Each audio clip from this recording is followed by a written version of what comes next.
Era muy chico cuando escuchaba a mis papás comentar sobre ciertas enfermedades. Luego entendí que se referían a epidemias.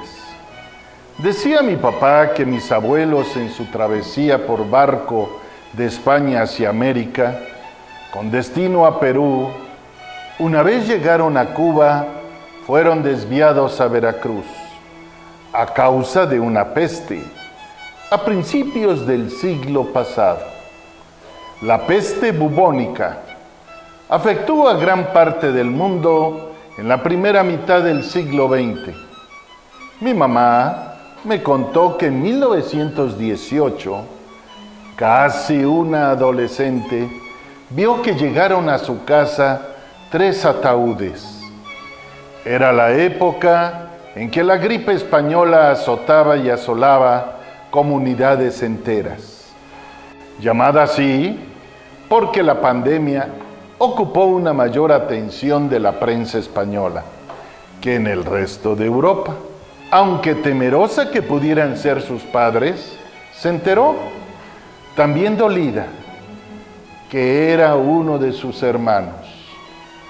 Esas enfermedades y las posteriores no solo provocaron la pérdida de miles de vidas, también generaron en la población sobreviviente la necesidad de adaptarse a los nuevos cambios sociales, políticos, económicos y culturales. A finales de los 50 y principios de los 60, observaba que a la salida de Córdoba había unas casas grandes al pie de la carretera, conocidas como campamentos contra el paludismo.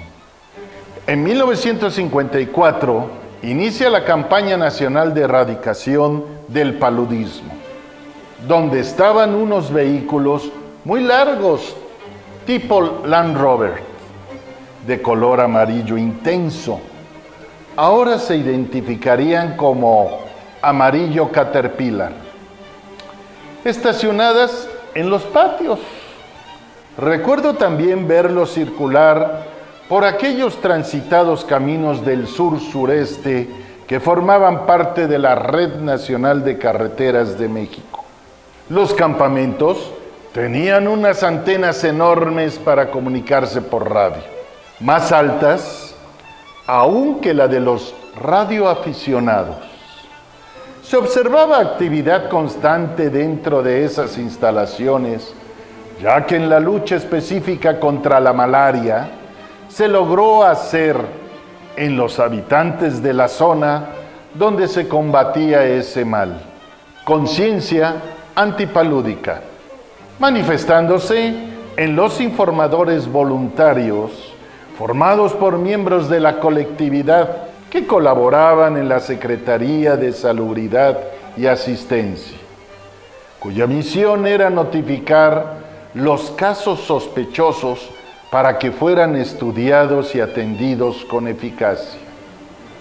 Todo ese movimiento a mi corta edad me llamaba mucho la atención y por ello reflexionaba sobre lo que sucedía a mi alrededor.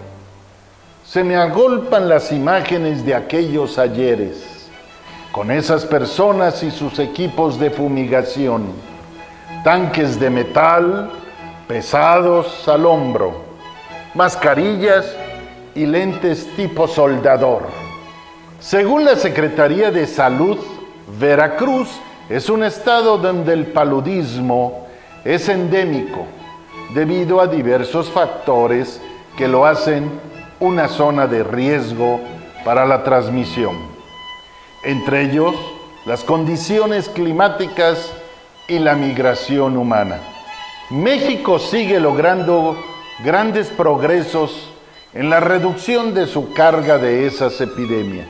En Córdoba, por muchos años estuvo la garita a la altura de la calle 24, local desde donde el portero vigila la entrada y salida de las personas, de los vehículos.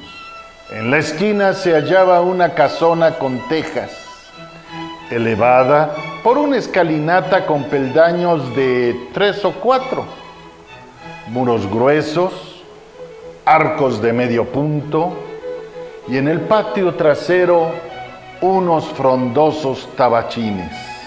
Existen muchas leyendas en torno a esa propiedad, como que por un tiempo prolongado sirvió de cuartel general.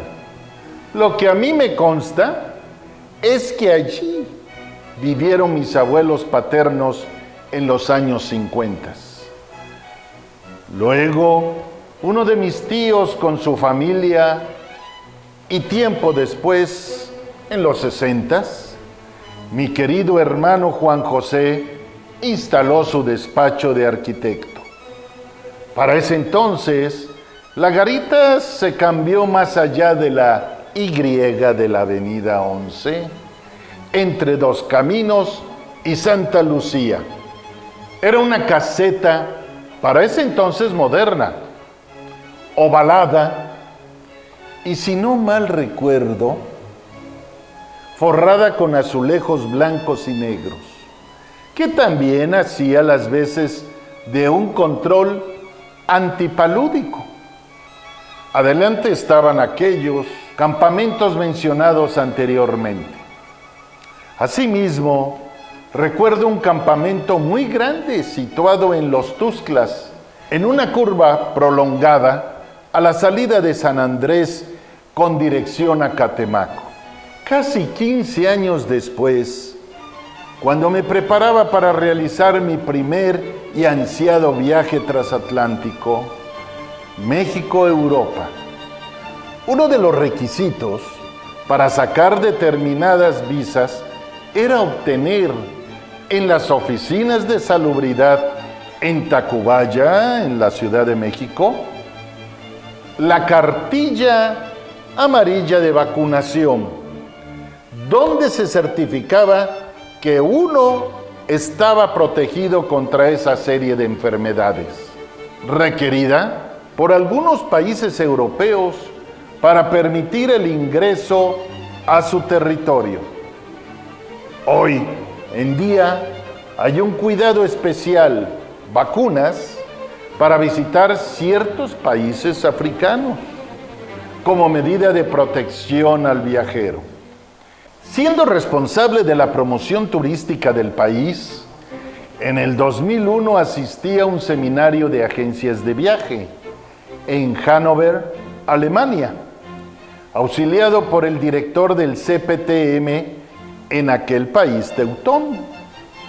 Con traductor, pude enterarme de una acalorada discusión que se suscitó entre los agentes o propietarios de estas empresas sobre el temor de los turistas germanos de contraer el paludismo o malaria en México.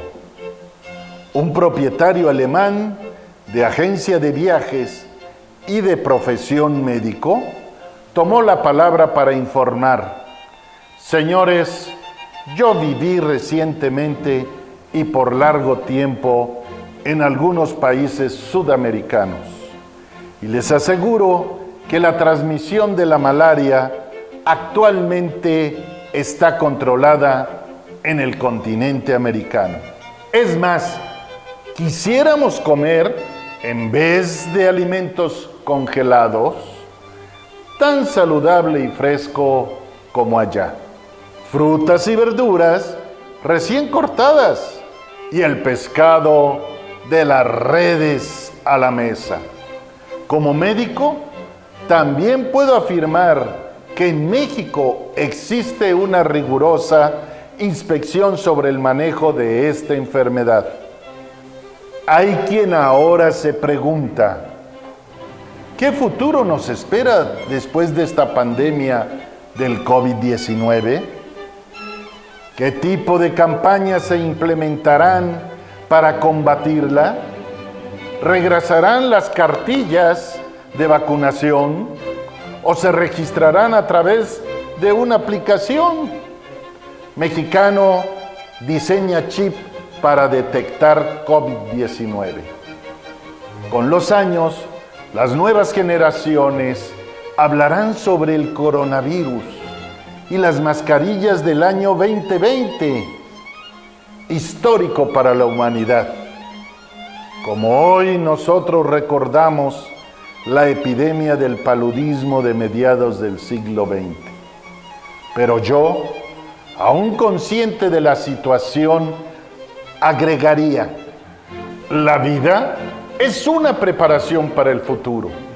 Y la mejor preparación para el futuro es vivir como si no hubiera ninguno. Albert Einstein.